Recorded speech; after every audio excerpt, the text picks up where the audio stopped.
On a cold winter night in 2003, Chicago Mayor Richard M. Daley executed one of the most brazen acts of municipal power in modern American history. Under cover of darkness, without public notice or warning, he sent city bulldozers to carve giant X-shaped trenches across the runway of Meigs Field, a fully operational downtown airport that had served Chicago for nearly 55 years. 16 planes were stranded on the tarmac. Pilots scheduled to fly the next morning arrived to find their airport rendered instantly unusable. Chicago's aviation community was stunned. Mayor Daley claimed the midnight demolition was necessary for homeland security purposes. His critics called it an illegal power grab and a dangerous attack on aviation infrastructure. The FAA, pilots associations, and even members of Congress were outraged. Today, the airport is gone, replaced by a nature preserve and concert venue. But the story of its destruction remains one of the most controversial episodes in Chicago's political history. This is the story of how a mayor bulldozed an airport in the middle of the night, why he did it, and the lasting impact of a political maneuver that shocked the nation. The airport's history. To understand why the destruction of Meigs Field was so controversial, we need to understand what this airport was and how it came to be. Chicago's lakefront wasn't always as we see it today. Much of it was created through landfill projects in the early 20th century, following architect Daniel Burnham's famous 1909 plan of Chicago. Burnham envisioned a series of artificial islands along the lake, creating harbors and recreational spaces for the public. Northerly Island was the only one of these islands that was actually built, completed in the 1920s and initially used as parkland. In 1933 to 1934, Northerly Island hosted Chicago's second World's Fair, the Century of Progress Exposition. Millions of visitors came to see exhibits showcasing innovations in science, industry, and transportation. Aviation historians noted that the 1933 World's Fair featured impressive aviation displays, capturing the public's imagination during a time when air travel was still relatively new and exciting. After the fair ended, the site's connection to aviation would continue, though not immediately. During World War II, the peninsula was used for military purposes, but in 1946, with commercial air travel expanding, the city decided to build a dedicated airport for executive and private aircraft on Northerly Island. The airport was named after Merrill C. Meigs, a publisher of the Chicago Herald and Examiner who had been a strong advocate for aviation in Chicago. Meigs Field opened on December 10, 1948, featuring a single north-south runway, a small terminal building, and aircraft parking areas. It quickly became popular with business executives, government officials, and private pilots thanks to its convenient downtown location. Corporate pilots often described landing at Meigs as a special experience, noting how you'd approach over Lake Michigan with a stunning view of the Chicago skyline. Then, within minutes of landing, you could be in a downtown meeting. For business travelers, this made it incredibly convenient, a small, efficient airport literally at the doorstep of one of America's largest business centers. At its peak, Meigs Field handled nearly 50,000 takeoffs and landings annually. While not a major commercial airport like O'Hare or Midway, it served a crucial role in Chicago's transportation network. The airport also served important public functions. It was used by medical flights transporting organs and patients needing emergency care. Government officials, including presidents and governors, used it for official visits. Meigs even played a role in popular culture and education. Microsoft Flight Simulator, one of the world's most popular flight simulation programs, used Meigs Field as its default airport for many years, introducing countless people to aviation. I actually tried flying in there on my Sopwith Camel many times. But despite its usefulness and historical significance, Meigs Field's future would become a political battleground in the 1990s, pitting aviation interests against a mayor with very different plans for this primetime piece of lakefront real estate: the battle over Northerly Island. The first serious threat to Meigs Field came in the mid-1990s. Mayor Richard M. Daley, son of the legendary Chicago Mayor Richard J. Daley, had a vision for transforming Northerly Island back into the parkland it had originally been intended to be. In 1994, Mayor Daley announced plans to close the airport when its lease expired on September 30th, 1996, and convert the area into a nature park and museum campus. Urban planning experts from the time noted that Daley positioned himself as an environmentally conscious mayor who wanted to create more green space for Chicagoans. He frequently cited Daniel Burnham's original plan, which had intended Northerly Island as public parkland. The mayor believed an urban nature park would serve more citizens than a specialized airport used primarily by corporate executives and private pilots. The announcement sparked immediate opposition from aviation groups, business leaders, and pilots who valued the airport's convenience and economic impact.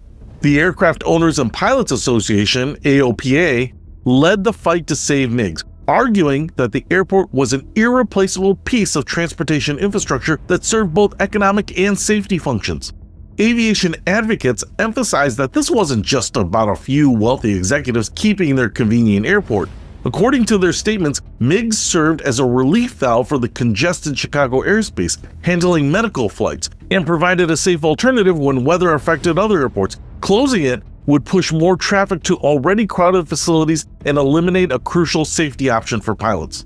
As the 1996 expiration date approached, the battle intensified. The Illinois state legislature, controlled by Republicans who often opposed Chicago's Democratic mayor, intervened dramatically. In 1996, just months before the planned closure, the Illinois General Assembly passed legislation to create the Illinois Medical Emergency Network, effectively taking control of Meigs Field from the city by establishing a state-run authority to operate the airport. Republican Governor Jim Edgar signed the bill, arguing that Meigs was essential for medical emergency flights and disaster response. The move represented classic Chicago politics, a power struggle between the Democratic city government and the Republican state government, with each side claiming to represent the public interest. Mayor Daley was furious at this interference with his plans, but had no immediate way to override state authority. The two sides eventually reached a compromise in 1997. Under the deal, Meigs would remain open for 5 more years until February 10, 2002, at which point the city would be free to close it and create a park. In exchange, the state would provide funding for various Chicago projects. Political analysts describe this compromise as classic political horse trading. The state got to keep the airport open during Governor Edgar's term, while Mayor Daley secured both funding and pet projects and a definitive end date for the airport. Each side could claim victory, though the agreement merely postponed the final battle.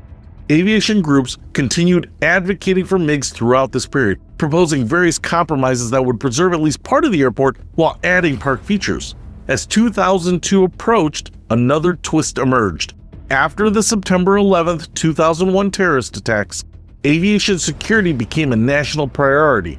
Some argued that having an airport so close to downtown Chicago's skyscrapers represented a security risk. When the February 2002 closure date arrived, yet another surprise development occurred, one that temporarily extended Meigs Field's life but set the stage for its dramatic final chapter, the Midnight Raid. As the February 2002 deadline for closing Meigs Field approached, aviation advocates and Illinois' new Republican Governor George Ryan worked to broker another deal to save the airport. In December 2001, Mayor Daley and Governor Ryan announced a new agreement.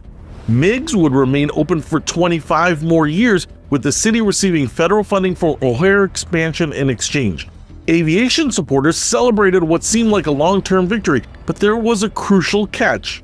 The agreement required approval from the Illinois General Assembly and Chicago City Council.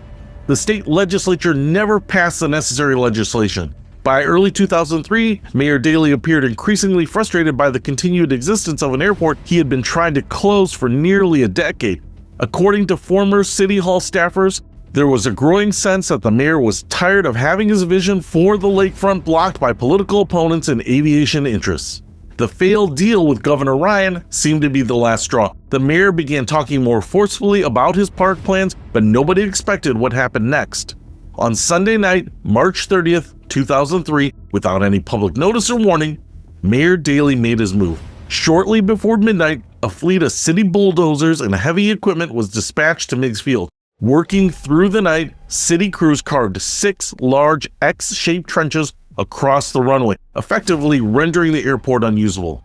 Aviation journalists who covered the event described it as something out of a political thriller. City workers operating under cover of darkness systematically destroyed a perfectly functioning airport. They cut the electrical lines for the runway lights, they carved massive trenches across the runway, and by sunrise, Meigs Field, an airport that had operated safely for 55 years, was effectively dead.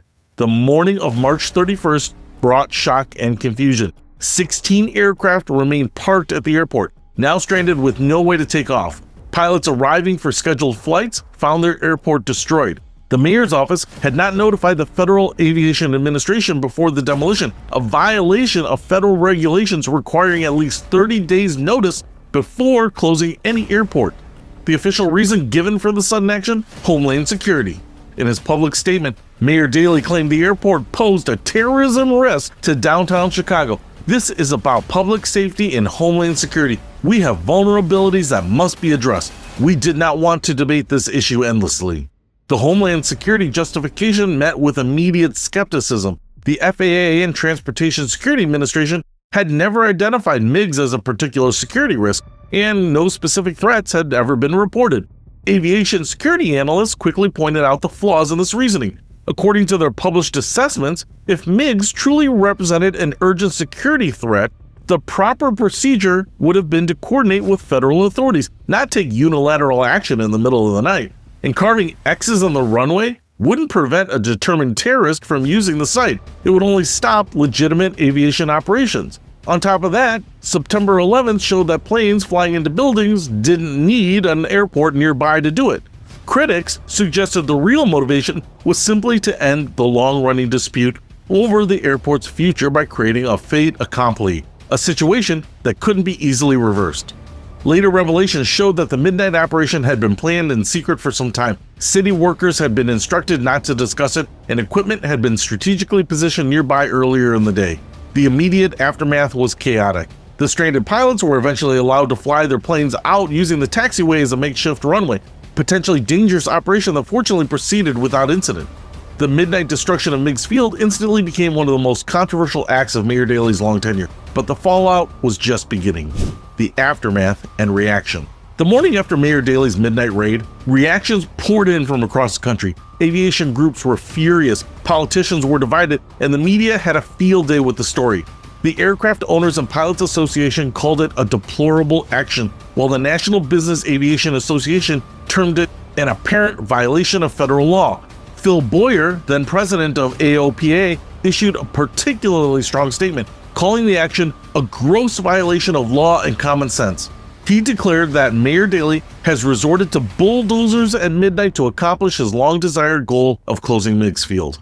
The Federal Aviation Administration launched an immediate investigation into the closure, focusing on the lack of required notice before rendering an airport unusable. Former FAA officials explained in subsequent reports that federal regulations require at least 30 days notice before closing an airport. This rule exists for a good reason. It allows pilots to be notified, charts to be updated, and for the national airspace system to adjust. The middle-of-the-night destruction without notice created a genuine safety concern for pilots and disrupted the national air transportation system.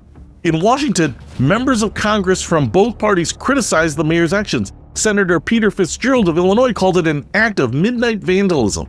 Chicagoans themselves were divided. Some applauded the mayor for taking decisive action to create more public parkland, while others were disturbed by what they saw as an abuse of power. Political scientists who study the public reaction noted this incident highlighted Chicago's complicated relationship with strong executive power.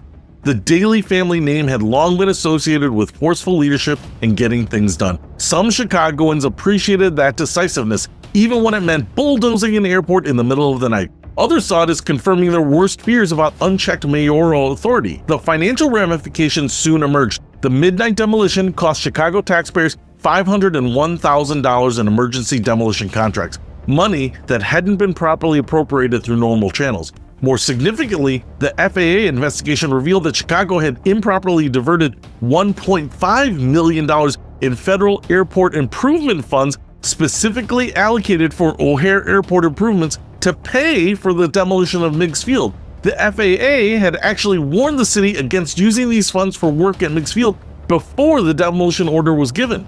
In December 2003, after investigating the closure, the FAA fined the city $33,000 for failing to provide the required 30-day notice. This was the maximum fine allowed at the time, though many considered it merely symbolic given the scale of the action. The final settlement in 2006 was more substantial than initially reported. Chicago had to pay the $33,000 fine for improper closure and repay $1 million in misused federal airport development funds. Combined with over $550,000 in legal fees the city spent fighting the penalties, Chicago taxpayers ultimately paid close to $1.6 million for the midnight demolition.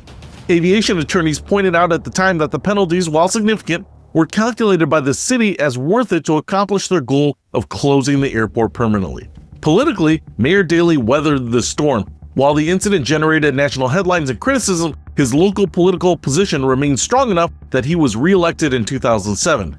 The aviation community attempted various legal challenges to reopen Meigs, but these efforts ultimately failed. The physical damage to the runway made immediate reopening impossible, and each passing day made restoration less likely. After the Meigs incident, AOPA successfully lobbied Congress to increase the penalties for closing airports without proper notice from $1,000 per day to $10,000 per day, with a maximum fine of $500,000.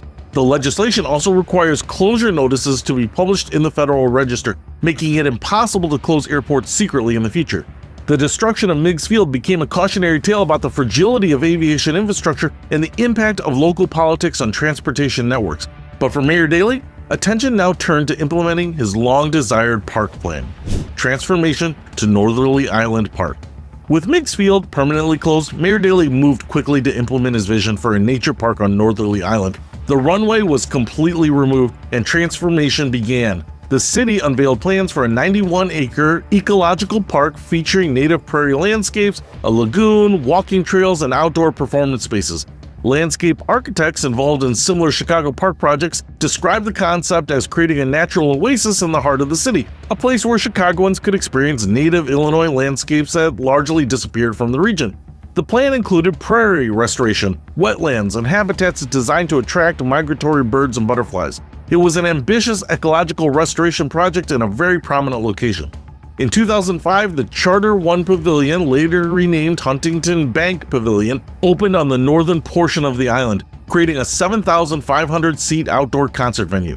The park development proceeded in phases over several years. Initial landscaping and trail development was followed by more extensive ecological restoration as funding became available. Today, Northerly Island Park features 40 acres of prairie, woodland, and wetland habitats. Over 150 species of native plants have been established, and the area has become a significant bird habitat. Environmental educators who work with the park note that Northerly Island has become an important ecological resource for Chicago. It serves as a stopover point for migratory birds along the Lake Michigan Flyway and provides a rare opportunity for urban residents to experience restored native ecosystems. From an environmental perspective, the transformation has been remarkable. The park now offers fishing, camping programs, running and walking trails, and educational programming focused on nature and conservation. According to city figures, hundreds of thousands of visitors use the park annually for concerts, nature activities, and recreation, more people than used Meigs Field when it was an airport.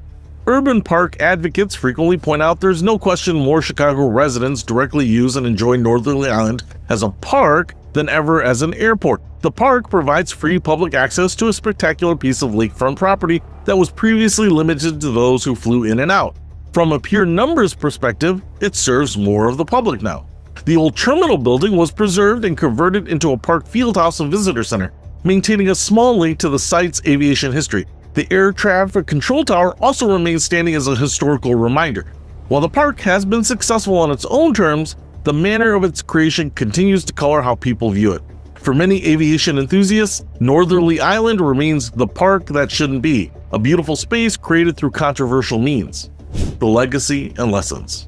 Nearly 2 decades after the midnight bulldozing of Meigs Field, the legacy of this dramatic event continues to resonate in Chicago politics, aviation circles, and urban planning discussions. For many observers, the Meigs Field destruction epitomized a particular style of Chicago governance. The strong mayor system, where executives like the Daleys wielded enormous power to reshape the city according to their own vision.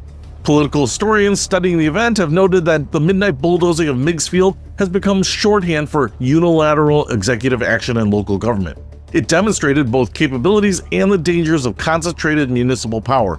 Mayor Daley accomplished his long-held goal, but at a cost to democratic processes and public trust. It's now often cited in debates about the appropriate limits of mayoral authority. For the aviation community, the loss of Meigs Field had tangible consequences. Business aircraft were forced to use more distant airports like Midway or O'Hare, increasing congestion at those facilities and adding significant travel time for passengers trying to reach downtown. Safety considerations also emerged. Meigs had served as an emergency landing option for aircraft experiencing problems over downtown Chicago and as a base for medical evacuation flights. Aviation safety experts emphasized in their reports that when you remove an airport from the system, especially one in a strategic location like Meigs, you eliminate options for pilots. In emergency situations, having nearby landing options can be the difference between a safe outcome and a tragedy. The Chicago lakefront lost a significant safety valve when Meigs was closed. From an urban planning perspective, the Meigs closure highlighted the ongoing tension between different uses of valuable urban space, the transportation infrastructure versus the public recreation. Urban planning professors studying this case have described it as a classic urban planning dilemma: a specialized transportation facility serving relatively few people directly versus open space potentially serving many more. What made this case unusual wasn't the trade-off itself, but the manner in which the decision was ultimately forced. Perhaps the most significant legacy is how the incident has become a cautionary tale for both sides. Government officials considering unilateral action and specialized interest groups who may underestimate political determination. According to former FAA administrators, after Meigs, airport advocates became much more proactive about protecting vulnerable airfields. They recognized that legal protections alone might not be sufficient if local officials were determined enough. Meanwhile, mayors and county executives learned that while bold action might accomplish immediate goals, it can create lasting controversy and potential legal consequences. For Chicago itself, the controversy has largely faded with time. Newer residents may not even know there was once an airport where they now enjoy concerts or prairie walks. The story of Meigs Field's destruction remains a fascinating case study in urban politics, the power of determined leadership, and sometimes the messy process of reshaping cities. It raises important questions about when the ends justify the means in public policy and who gets to make those determinations. The midnight bulldozing of Meigs Field stands as one of the most dramatic and controversial acts in modern urban governance, a moment when a mayor decided that accomplishing his vision was worth considerable political, legal, and financial consequences. 21 years later, the transformation is complete, but the controversy endures. Northerly Island Park serves thousands of visitors annually, fulfilling Daley's vision of public lakefront space. Yet, for many in the aviation community, the loss of this unique downtown airport remains a painful reminder of infrastructure destroyed in a single night. The story ultimately reveals the complex tensions inherent in urban development, competing visions for valuable public space, the balance between executive power and democratic processes, and the lasting impact when determined leaders bypass conventional channels to reshape their cities. The abandoned terminal and control towers still visible on Northerly Island serve as quiet monuments to both what was lost and what was gained in that decisive March night in 2003.